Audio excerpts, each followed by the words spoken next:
ओम श्री साई राम। एक दिव्य कथा अध्याय 11। माँ जब स्वामी मुझे बैकुंठ के दर्शन करने के लिए ले गए तो पहले मेरी समझ में नहीं आया कि क्या हो रहा था। स्वामी मंदिर में अपने आसन से उठे, उन्होंने मेरा हाथ पकड़ा और अपने साथ ले गए। अन्नू, यह कब की बात है? माँ, यह 3-4 साल पहले की बात है। सन 2009 में गुरु पूर्णिमा का दिन था जब स्वामी मुझे लेकर वहाँ गए थे। तो मुझे ऐसा लग रहा था कि मैं बहुत ही कोमलतापूर्वक आसमान में तैर रही हूँ। जब आप ऊंचे उड़ते हुए विमान की खिड़की से बाहर देखें तो जैसा दृश्य होता है कुछ वैसा ही था। कोमल सफ़ेद आकाश और उस पर और भी कोमल उज्जवल सफ़ेद बादल। इतना शुद्ध, कितना निर्मल श्वेत, जैसे कि वहाँ कुछ नहीं है। बिल्कुल शांत, स्थिर, चुप, अचल। ऐसी स्थिरता का अनुभव धरती पर नहीं हो सकता, चाहे कितनी भी शांति हो।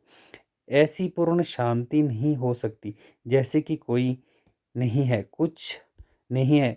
जब मैं बाद में इसके बारे में सोच रही थी तो मेरे मन में एक प्रश्न उठा कि जो आत्माएं पूर्णतः शुद्ध हो जाती है वे कहाँ हैं?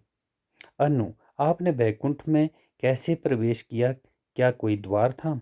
माँ, मैंने वहाँ कोई द्वार नहीं देखा। स्वामी के साथ मैं बिल्कुल कोमलतापूर्वक आकाश में यात्रा करते हुए एक समतल भूमि जैसे स्थान पर पहुंची। वहां मैंने देखा कि भगवान नारायण शेष शैया पर टेक लगाकर विश्राम कर रहे थे। उनकी मंद मंद दिव्य मुस्कुराहट की मनोहरता की कल्पना करना भी संभव नहीं है। सभी भगवान के चारों ओर बैठे थे। माँ लक्ष्मी शेष शैया पर नारायण भगवान के चरणों में बैठी थी। उनका सौंदर्य अवर्णीय है। श्री कृष्ण, श्री राम, गणेश, भगवान हनुमान जी सब एक हैं, केवल विभिन्न रूप ही हैं। स्वामी ने अपने सभी रूपों में दर्शन दिए। अनु, क्या वहाँ स्वामी भी थे? माँ, मैंने उस समय वहाँ स्वामी नहीं देखे, जैसे कि वे कहीं दूर से मुझे दर्शन करते देख रहे हो। हाँ, मैंने वहाँ शिरडी बाबा को देखा। भगवान सब रूप में वहाँ थे, जबकि वे हिल भी रहे थे फिर भी वहाँ पूर्ण स्थिरता थी। ऐसी शांति थी, प्रशांति जिसके अनुभव का वर्णन नहीं किया जा सकता। मुझे लगा कि मुझे ऐसे स्थान में रहना चाहिए। यहाँ रहने में कितना आनंद होगा। इतना सुंदर, कोमल, सुखद दृश्य था। सब निर्मल और शुद्ध था। जब गतिशील भी था तो इतना भव्य कि आनंद में बाधा नहीं थी। इससे बेहतर कोई भी स्थान नहीं हो सकता। मैंने सोचा कि मैं स्वर्ग में हूँ। कुछ देर बाद स्वामी आए। वहाँ सभी को जैसे संबोधित करते हुए उन्होंने कहा, यह देवी माँ है। स्वामी ने मुझसे कहा, चरण छुओ। माँ एक एक करके मैंने सभी भगवानों के चरण छुए। चरण छूते समय मुझे बहुत अच्छा लग रहा था। मैं रो नहीं रही थी। चरण छूने के बाद मैं वहाँ खड़ी हो गई। उन्होंने अपने हाथ उठाकर मुझे आशीर्वाद दिया। कुछ समय बाद स्वामी ने मेरा हाथ पकड़ा और मुझे वापस मंदिर ले आए। उसके बाद स्वामी चले गए। अन्नू, भगवान कैसे दिख रहे थे?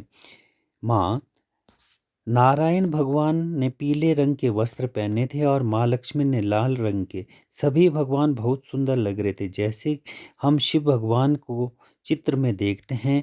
उन्होंने वैसे ही वस्त्र पहने थे। उनके गले में सर्प आगे बढ़ रहा हिल रहा था और श्री राम अति सुंदर अपना धनुष लेकर बैठे थे और हनुमान जी भी थे। माँ लक्ष्मी सबसे सुंदर लग रही थी और नारायण भगवान उनसे भी अधिक सुंदर। उनके भव्य दिव्य रूप को देखकर मैं नारायण भगवान को पहले से भी अधिक पूजने लगी। सभी एक हैं, लेकिन उनके विभिन्न रूप कितने रमणीय हैं। भगवान शिव बहुत गंभीर लग रहे थे। श्री राम के चेहरे पर एक दिव्य मुस्कुराहट थी। माँ सीता वहाँ नहीं थी। उनके बाद स्वामी मुझे वापस मंदिर में ले आए। जैसे ही स्वामी गए मैं मंदिर में बैठकर सोचने लगी कि ऐसा तो मैंने फिल्मों में देखा है, यह चित्रों में, लेकिन यहाँ तो मैंने भगवान के सभी दिव्य रूपों को वास्तव में देखा है। वे मुस्कुरा रहे थे, इधर उधर भी चल रहे थे। उन्होंने मुझे आशीर्वाद देने के लिए हाथ भी उठाए थे। जब मैं उनके चरण स्पर्श करने के लिए झुकी थी तो उन्होंने अपने चरण आगे किए थे, लेकिन जब मैं नारायण भगवान के चरण छुए वे बिल्कुल नहीं हिले। माँ लक्ष्मी उनके चरणों में बैठी थी, मैंने उनके चरण भी छुए। मुझे बहुत अच्छा लग रहा था और मैं सोच रही थी कि मैं क्या वास्तव में इतनी भाग्यशाली हूँ। मैंने अपने से पूछा, क्या यह सच है? मुझे विश्वास नहीं हो रहा था। अनु, माँ आपने मुझे बताया है कि गोदान करने के बाद स्वामी ने आपको बैतरणी नदी के दो बिल्कुल भिन्न रूप दिखाए। उसके बाद वे आपको स्वयं नारायण भगवान के दर्शन करवाने बैकुंठ ले गए। कृपया हमें इस अनुभव के विषय में भी बताइए। माँ, साईं राम, जब स्वामी ने मुझे बैतरणी नदी के उनके पूर्ण शुद्ध रूप में दर्शन कराए तो उन्होंने मुझे बताया कि यह नदी अपने इस रूप में केवल पवित्र आत्माओं को ही दिखाई देगी। वह नदी सबसे निर्दोष स्फटिक से भी अधिक स्पष्ट, उज्जवल और सुंदर लग रही थी।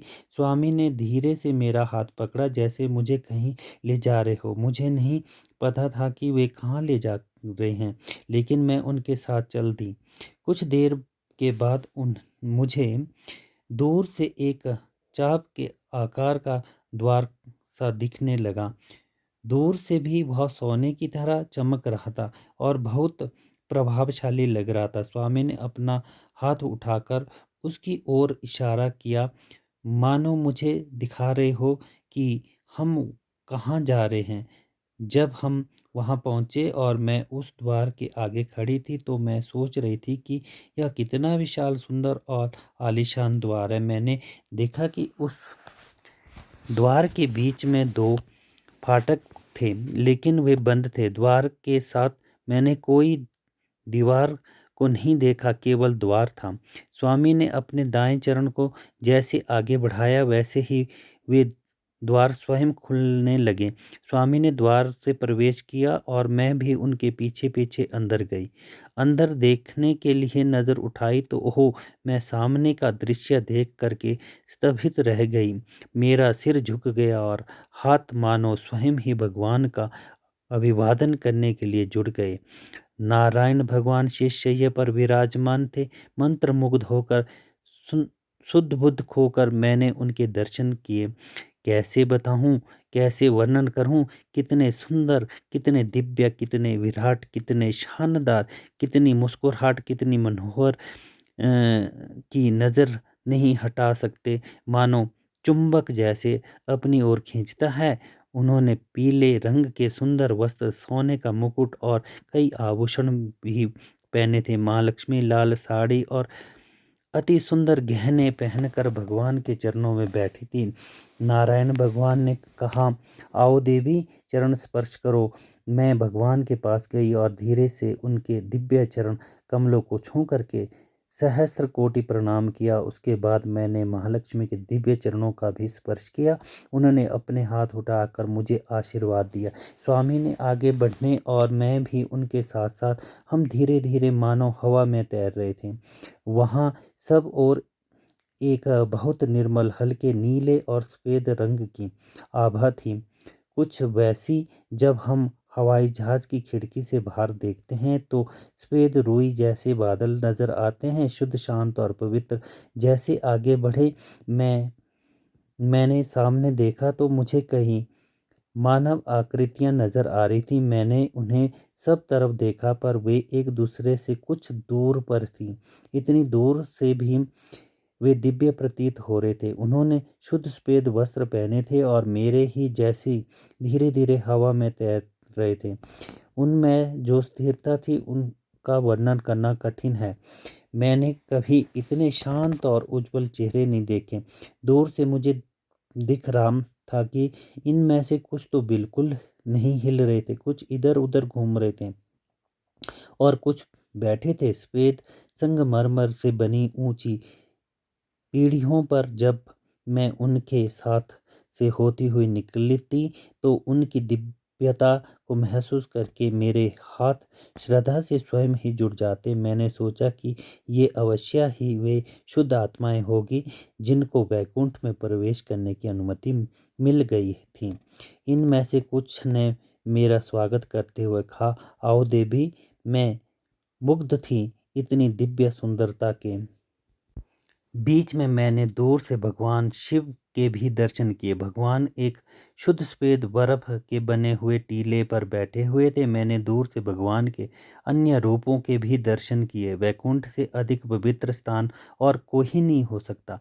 अनु माँ, मैं उस सुनहरे द्वार के विषय में सोच रही थी। वह द्वार कैसा था?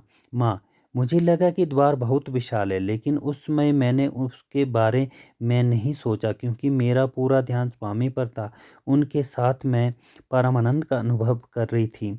जब मैं मंदिर वापस लौटी तब मैंने इसके बारे में सोचा और उस दिव्य अनुभव को अंदर ही अंदर दोहराया। शायद वह द्वार लगभग 25 फीट चौड़ा और लगभग 60 से 70 फीट ऊंचा लग रहा होगा। मुझे याद है कि द्वार पर कुछ उत्कीर्ण था, जैसे उस पर कुछ लिखा है। पता नहीं वह द्वार सोने का था या किसी और धातु का, लेकिन उसका रंग सुनहरा ही था। अनु माँ, कितना अच्छा हो अगर हमें पता हो कि उस द्वार पर क्या लिखा है। माँ, अगर तुम जानना चाहती हो तो मैं स्वामी से पूछ कर बताऊंगी। अनु माँ, आपने बताया कि आपने बैकुंठ में कई दिव्य आकृतियों को देखा। क्या उनमें कुछ महिला आकृति भी थी? माँ, हाँ, महिला आकृति भी थी, परंतु कुछ कम। मैंने अधिक तो पुरुष आकृतियों को ही देखा। उन्होंने श्वेत वस्त्र पहन रखे थे। महिला आकृतियों ने भी श्वेत वस्त्र पहने थे, लेकिन मैंने कुछ को नारंगी रंग के वस्त्रों में भी देखा। यह सब मानव रूप में प्रतीत हो रहे थे, पर अवश्य ही देवत्व को प्राप्त कर चुके थे। माँ, आज सुबह शिरडी बाबा और सत्य साईं बाबा दोनों के दर्शन दिए। मैंने स्वामी से कहा, स्वामी, अनु पूछ रही है कि वैकुंठ के द्वार पर क्या लिखा है। स्वामी के दिव्य मुख पर एक प्यारी मुस्कुराहट और दिव्य आंखों में चमक सी थी। स्वामी ने सिर हिलाया मानो ठीक है कहा। फिर भगवान बोले, ओम नमो नारायण, ओम नमो नारायण, ओम नमो नारायण। स्वामी ने इस पवित्र मंत्र को कई बार दोहराया। सभी ने कहा, सोने के द्वार पर सोने के अक्षरों में केवल ओम नमो नारायण लिखा है। यदि आप बैकुंठ में प्रवेश करने की अनुमति चाहते हैं तो यह सबसे महत्वपूर्ण मंत्र है। इसके उच्चारण से कर्मों का प्रभाव भी कम होता है। बैकुंठ में केवल नारायण ही है। नारायण के सिवाय कोई नहीं है। आप जिन आत्माओं को भी देखेंगे वे केवल नारायण ही है। इतना प्यारा सा लग रहा था। आज शिरडी बाबा और सत्य साईं बाबा दोनों आए थे। मैंने जब स्वामी से यह प्रश्न किया और स्वामी उत्तर दे रहे थे तो मैं बहुत ध्यान से सुनने की कोशिश कर रही थी, लेकिन वे ध्यान बार बार शिरडी बाबा की ओर जा रहा था। शिरडी बाबा इतने ध्यान से सुन रहे थे कि ठीक वैसे जैसे मैं सुन रही थी, जैसे कि वे स्वामी से अलग हैं, जैसे कि वे नहीं जानते। भगवान की इस लीला को देखकर मुझे परमानंद का अनुभव हुआ। ओम श्री साईं राम।